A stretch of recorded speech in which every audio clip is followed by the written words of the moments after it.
A lo largo y a lo ancho de toda la palabra de Dios vamos a encontrar muchísimos buenos ejemplos para poder imitar.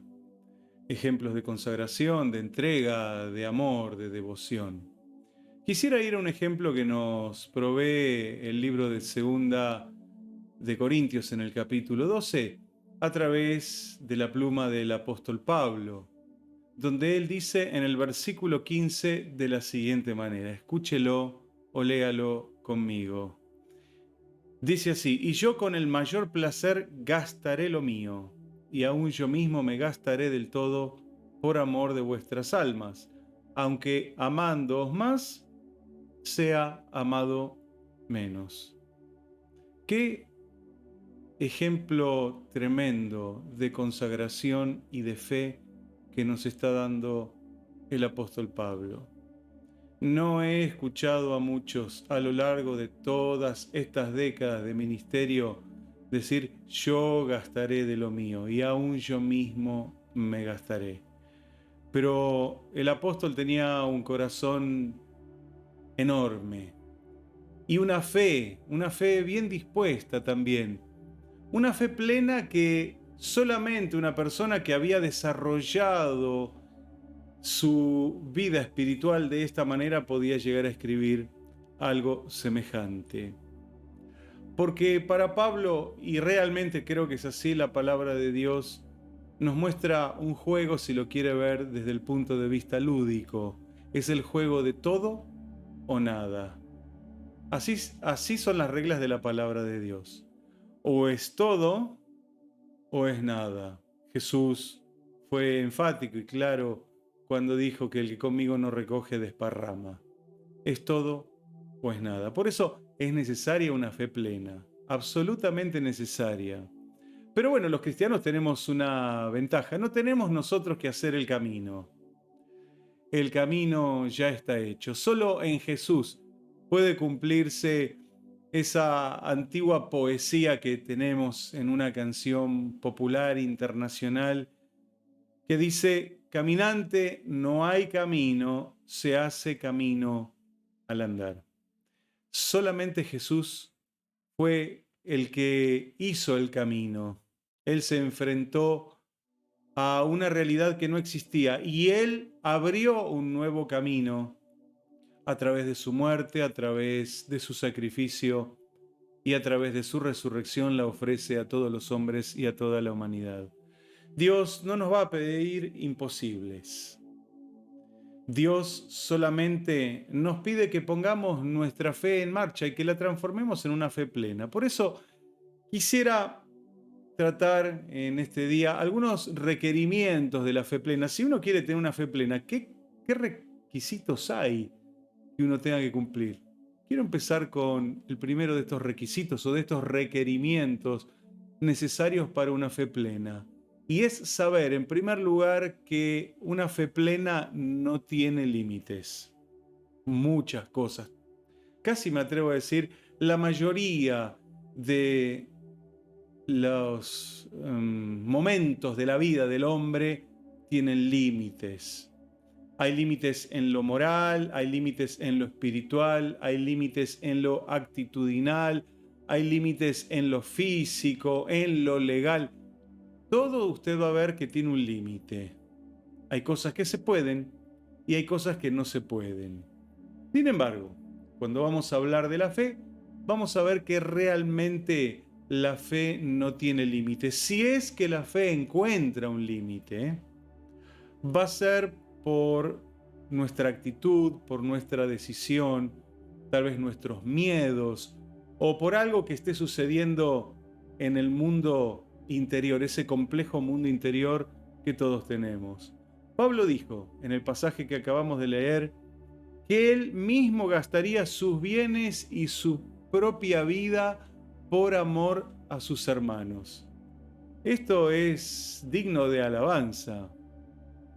Hoy nuestra sociedad ha propuesto un estilo de vida totalmente egocéntrico. Todo gira en derredor del hombre, la figura humana, casi como una figura humanista que toma el eje y el centro del universo. Pero para Pablo la cuestión era diferente. Él podía invertir sus bienes personales y aún podía invertir su propia vida en otras personas, lo que nos lleva a una reflexión personal. ¿Cuánto tiempo de nuestra vida nosotros invertimos en otras personas? Pueden ser cercanas o inclusive pueden ser lejanas. ¿Hemos considerado el poder diezmar también de nuestro tiempo, que es dar a Dios el 10% de nuestro día útil para su servicio, para el servicio al prójimo? No todo el mundo se plantea la vida cristiana de esta manera. Allí es donde le estamos poniendo un límite a nuestra fe.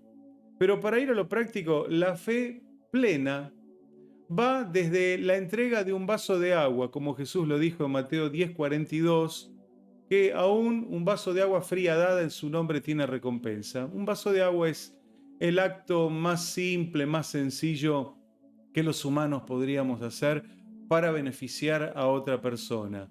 Y puede llegar hasta, como lo dice el libro de Hechos en el capítulo 20, versículo 24, y juntos lo podemos leer en este momento, donde escribió así el apóstol: pero de ninguna cosa hago caso, ni estimo preciosa mi vida para mí mismo, con tal que acabe mi carrera con gozo y el ministerio que recibí del Señor Jesús para dar testimonio del Evangelio de la gracia de Dios. Desde un vaso de agua hasta la entrega de la propia vida. Todo ese territorio que queda en el medio es un vasto territorio que tiene que ver también con las manifestaciones de fe, con las demostraciones de fe que todos podemos ir dando o podemos ir haciendo en el nombre de nuestro Señor. Hay muchos creyentes, inclusive, que tienen ministerios que nadie ve.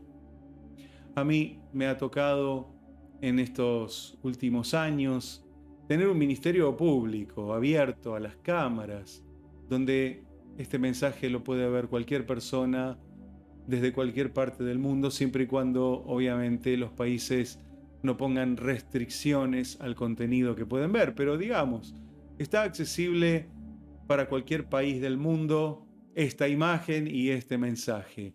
Pero, ¿sabe? Quiero decirle que hay cristianos que trabajan de una manera que nadie los ve, que no son famosos, que no son conocidos y que tal vez nunca tengan la oportunidad de poder estar frente a una cámara, pero que su trabajo es tan digno y tan importante porque esos trabajos también tienen que ver con una fe plena. Aquellos que hacen visitas a los hospitales, como tenemos muchos hermanos de nuestra congregación, que entran a los hospitales, piden los permisos pertinentes a las salas donde están los moribundos, en las salas donde están personas muy delicadas o en las salas comunes para poder predicar el Evangelio, hablarles de la fe y esperar que siempre Dios haga un milagro.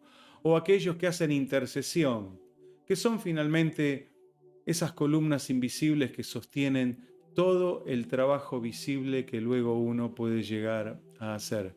Ministerios que no son vistos, pero que son importantísimos y fundamentales para la predicación y el desarrollo del Evangelio. Otros con otras posibilidades, como por ejemplo ayudas económicas para poder solventar gastos, sostener los ministerios y de esta manera también expandir el Evangelio.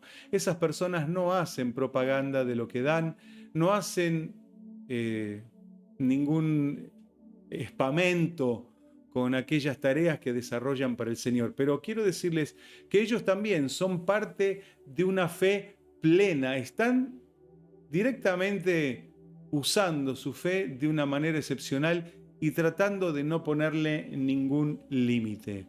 El mundo necesita de tus palabras, por cierto, claro que sí, pero también necesita de tu fe y esto no podés dejarlo de lado. Es absolutamente importante que vos puedas también ejercer tu fe y no solo tus palabras. Hay un segundo requerimiento, también que emana y surge del pasaje que hemos leído con anticipación de aquel que escribió Pablo en el libro de 2 de Corintios capítulo 12 y versículo 15. Y que por cierto, una fe plena también tiene un precio que pagar. No hay nada que sea gratis. Hay alguien que tiene que pagar el precio. Cuando algo se da gratuitamente, en realidad es gratuito para el que lo recibe, pero hay alguien que pagó el precio para eso. Aquellas personas que reciben ayudas de nuestro gobierno, obviamente entiendo y quiero creer que lo reciben porque lo necesitan, pero eso no sale de la nada, sale de los impuestos que pagamos religiosamente, si me permite la palabra, todos aquellos que trabajamos, que queremos ver a nuestro país progresar y bueno, por cierto, uno cumple con todos los requerimientos que César, que el gobierno, que el Estado pone a través de los impuestos que los ciudadanos tenemos. Siempre hay un costo que pagar y la fe también tiene que pagar un costo. Me asombro cómo están relacionadas la vida y la muerte. Son los dos extremos, pero están absolutamente relacionados, puesto que no puede haber muerte si primero no hay vida. Así que desde ese inicio es absolutamente impresionante ver la relación entre estos dos estados en los cuales los hombres podemos llegar o alcanzar. Siempre para que algo nazca o para que algo surja, algo también debe de morir. Para que usted se coma un rico asado, tiene que morir un animalito. Para que usted pueda acompañar ese asado con una ensalada, tiene que morir una planta. Inclusive aún, si a ese asado con esa ensalada le quiere poner pan, tuvo que haber muerto una planta, tuvo que haber muerto un grano, transformarse en harina para que usted pueda tener un pan en su mesa. Es que la vida está sostenida también con la muerte. Para aquellos que hemos tenido la oportunidad de poder estudiar medicina o algo de la medicina o la embriología, debemos saber algo importante. Hay un concepto que se llama apoptosis, que es la muerte programada de nuestras células.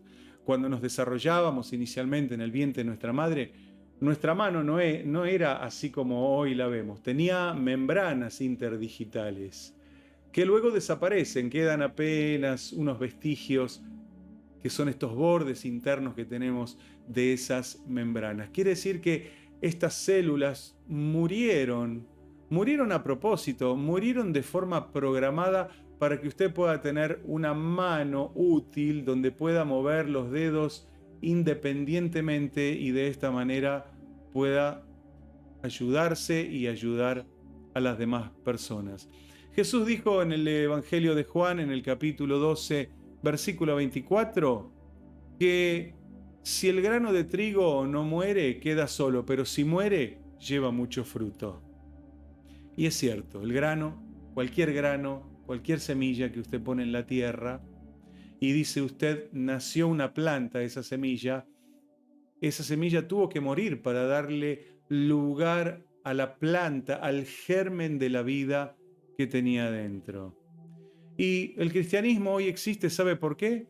Porque hubo quienes pudieron dar su vida por esta fe. En primer lugar, Jesús. Jesús dio el ejemplo. Luego encontramos a los apóstoles, a excepción de Judas, que él terminó con su propia vida.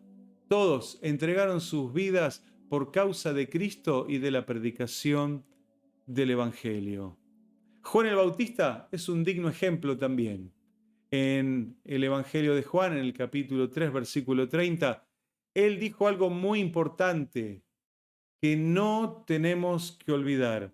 Es necesario que él crezca para que yo mengüe. Qué interesante.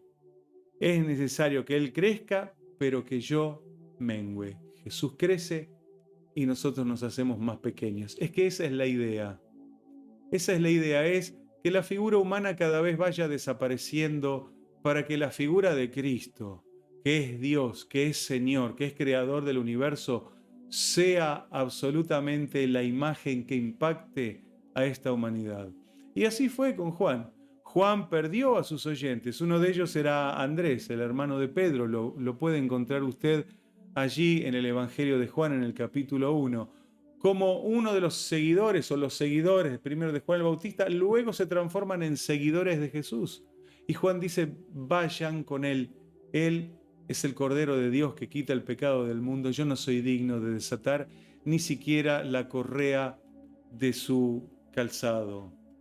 Luego, Juan perdió la popularidad que tenía hasta ese momento, porque él anunciaba, era el anunciador, era el presentador de Jesús.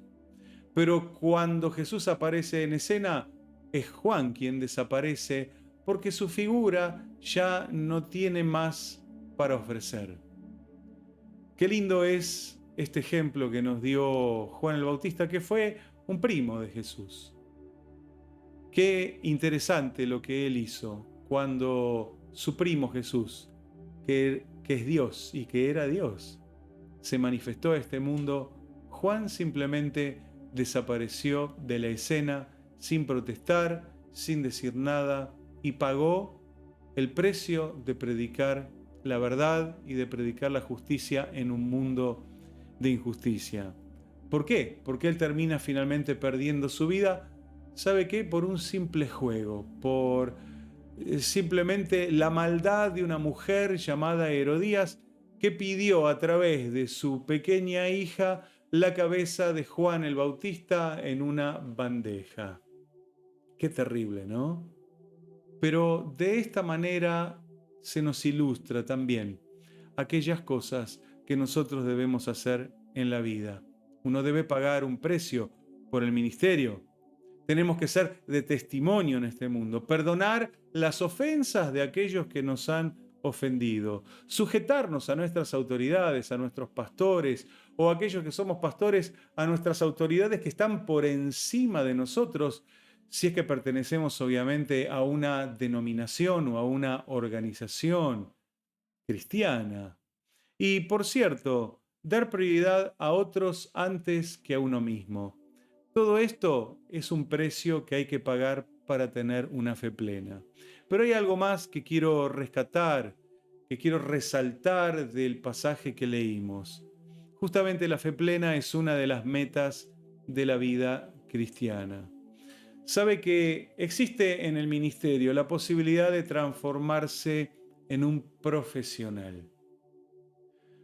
¿Qué quiero decir con esto? Profesional es aquel que puede vivir de su profesión por lo que hace y porque lo hace muy bien, porque puede resolver con certeza y con maestría situaciones frente a las cuales otros no podría resolverlo. Nosotros tenemos muchos años con mi esposa de predicar el Evangelio. Por eso podríamos decir que somos profesionales en un cierto sentido. Hemos estudiado, nos hemos capacitado y nos hemos preparado para esto. Pero uno nunca quiere perder la sensibilidad espiritual, de no creer que yo solo lo puedo hacer. No se vaya a creer que ponerse delante de una cámara para mí es sencillo. Realmente he tenido que vencer muchos miedos, he tenido que superar momentos de dificultad para poder transmitir mensajes como este a lo largo de todo este tiempo, de todos estos años.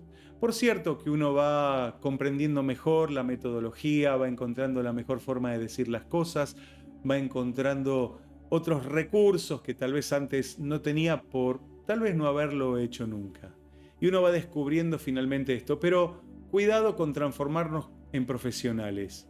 ¿Por qué?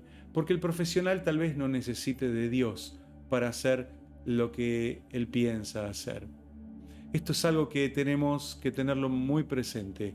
Dios siempre tiene que ser parte de nuestra vida y la fe plena, no puede ser perdida nunca, en ningún momento y en ningún lugar.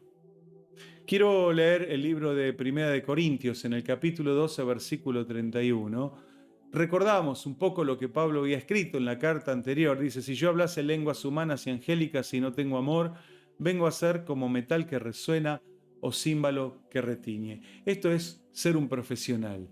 Hacer las cosas sin amor, hacerlas sin verdadera convicción, sin amor a Dios o sin amor al prójimo. Es ser un metal que resuena, una campana que suena o algún instrumento musical que va a mantener su sonido mientras alguien ejecute una fuerza sobre sus cuerdas o sobre sus membranas o sus tímpanos. Pero ni bien la persona deja de ejercer una influencia, el aparato musical deja de emitir su sonido. ¿Qué es lo que está Dios buscando de nosotros? ¿Nuestro trabajo para Él o nuestra fe en Él? ¿Qué es lo que usted piensa? ¿Que Dios solo me quiere para trabajar para Él como si yo fuera un empleado a tiempo completo? ¿O Dios en realidad quiere tratar con mi corazón y con mi alma y llegar a que uno mismo pueda desarrollar la fe? Sin duda que si Dios logra desarrollar mi fe, por cierto, que Él tendrá también todo lo que espera de cada uno de nosotros, porque una fe bien comprendida, una persona que tiene una fe desarrollada o madura, seguramente va a ser una persona que pondrá todo lo que tiene y todos sus recursos a disposición de Dios. Por eso, en la entrega a Cristo estaba incluida su muerte. La muerte de Jesús no fue una casualidad ni una eventualidad. Realmente fue una muerte programada. Jesús nació para morir. Si quiere aplicar la palabra apoptosis, aunque es simplemente para ciertas células que van a tener que morir para darle lugar a otra forma o a otra función de nuestro cuerpo. Bueno, Jesús también, Él programó su muerte junto al Padre. Junto al Espíritu Santo, me imagino, habrán diseñado este plan desde antes de la fundación del mundo. Ya el Cordero de Dios estaba sacrificado, había ya muerto en el plan de Dios para la salvación de cada uno de los seres humanos.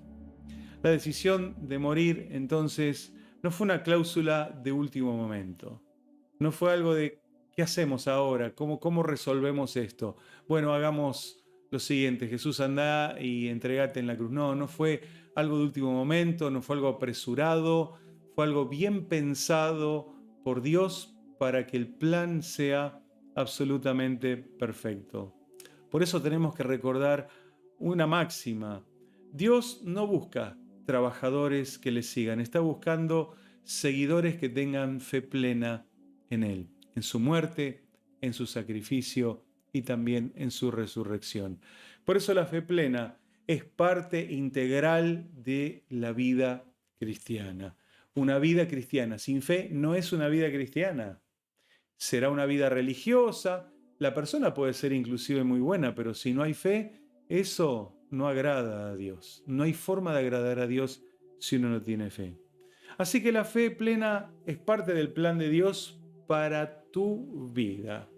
Tenés que estar preocupado por desarrollar una fe plena, por tener una fe plena como la que hemos visto. Una fe que no tenga límites, no le pongas límites a tu fe. No dejes que tu fe llegue hasta un techo y ahí se quede. Trata de desarrollarla de tal manera que no encuentre ningún obstáculo en el camino. Porque la fe tiene un costo que pagar. Como Pablo dijo, yo gastaré de lo mío y aún me gastaré yo mismo por amor a vuestras almas. Tal vez amándolos más, yo sea amado menos, sea rechazado, sea menospreciado, pero no importa. Lo importante es haber cumplido de corazón este principio, esta demanda de la fe plena. Y por cierto, esta es la meta de la vida cristiana. No se olvide nunca de esto. Me gustaría entonces, para cerrar este mensaje, hacer una oración junto a usted. Si me lo permite, cierre sus ojos y vamos a orar juntos. Amado Padre Celestial, hoy estamos, Señor, confrontados con tu palabra. fundamentalmente a través de este pasaje, un solo versículo, 2 12:15, donde Pablo, un hombre igual a nosotros, con debilidades como las nuestras, con caracteres parecidos al nuestro, con dificultades como nosotros tenemos, él mismo dijo, yo gastaré lo mío y aún yo mismo me gastaré por amor de otros. Señor, que este sea un gran ejemplo para cada uno de nosotros. Que no se nos olvide fácilmente. Que puedan pasar los días, las semanas, los meses y los años y esta palabra quede grabada en nuestro corazón. Una fe plena, una fe madura, una fe desarrollada. Queremos nosotros también tenerla. Señor, bendigo a todos los que han tomado este mensaje para sí mismos, todos los que han creído esta palabra, Señor, que la incorporen y se les haga carne en su propio cuerpo. Padre, bendito sea tu nombre, gracias por tu palabra, porque siempre alimenta nuestra alma y nos crea una esperanza. Por todo, Jesús, te agradecemos. Amén. Dios te bendiga.